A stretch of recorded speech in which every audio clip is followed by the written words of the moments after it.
உலக நடப்புகள் உங்கள் உள்ளங்கைகளில். www.newsbar.lk.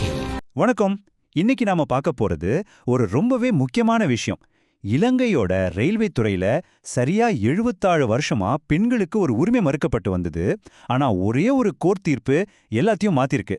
அது எப்படி நடந்துச்சு, அதோட பின்னணி என்னன்னு விரிவா பார்க்கலாமாங்க. 76 இந்த நம்பரை பாருங்க. இது சும்மா ஒரு நம்பர் இல்ல.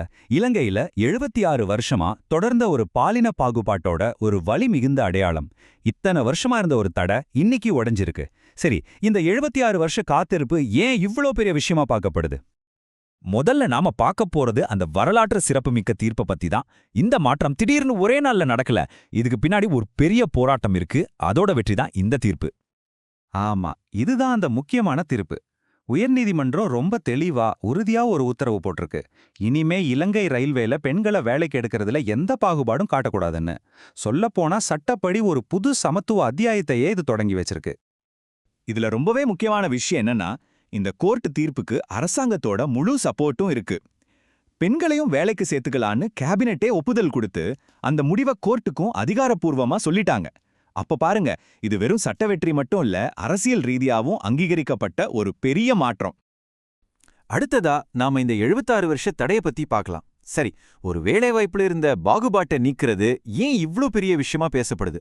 இதை நாம சரியா புரிஞ்சுக்கணும்னா ஒரு 76 வருஷம் பின்னாடி போகணும். இங்க பாருங்க, கடந்த 76 வருஷமா ரயில்வே துறையில சில முக்கியமான வேலைகளுக்கு ஆண்கள் மட்டும்தான் அப்ளை பண்ண முடியும்னு ஒரு சட்டம் நடைமுறையில இருந்திருக்கு.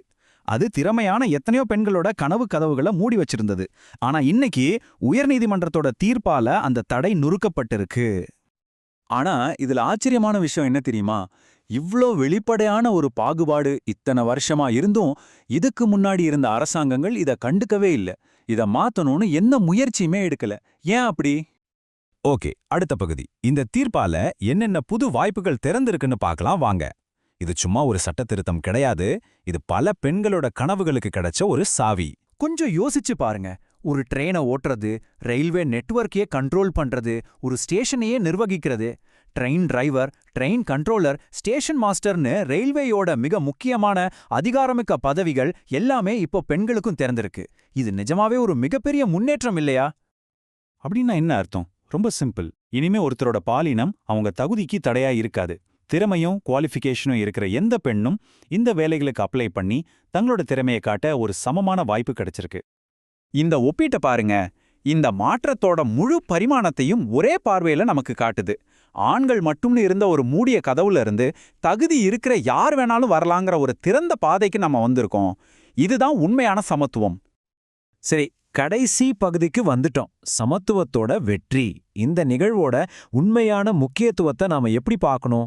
இது வெறும் ஒரு துறை சம்பந்தப்பட்ட மாற்றம் மட்டும் இல்ல, இது ஒரு சமுதாயத்துக்கே கிடைச்ச வெற்றி. ஆமா, இந்த தீர்ப்போட தாக்கம் ரயில்வே துறையை தாண்டியும் ரொம்ப பெருசு. இது நாட்டுல சமத்துவத்தை நிலைநாட்டுறதோட பெண்களுக்கான வேலை வாய்ப்புகளையும் அதிகரிக்குது.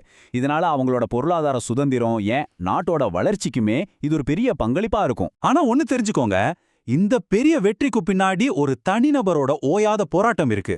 சமூக செயற்பாட்டாளர் வீரசிங்கம் மாதிரி ஆட்களோட தொடர் சட்ட போராட்டங்களும் விடாமுயற்சியும் தான் இந்த மாதிரி மாற்றங்களுக்கு விதையா அமையுது. அவரோட பங்களிப்பை நாம கண்டிப்பா இங்க நினைவு கூறணும். சரி, இந்த முழு விஷயத்தையும் நம்ம ஒரு முக்கியமான கேள்வியோட முடிக்கலாம். ரயில்வே துறையில கிடைச்ச இந்த புரட்சிகரமான வெற்றி இன்னும் பாகுபாடு இருக்கிற மற்ற துறைகளுக்கும் ஒரு தொடக்கமா இருக்குமா? சமத்துவத்தை நோக்கிய ஒரு புதிய பயணத்தோட முதல் படியா இது அமையுமா?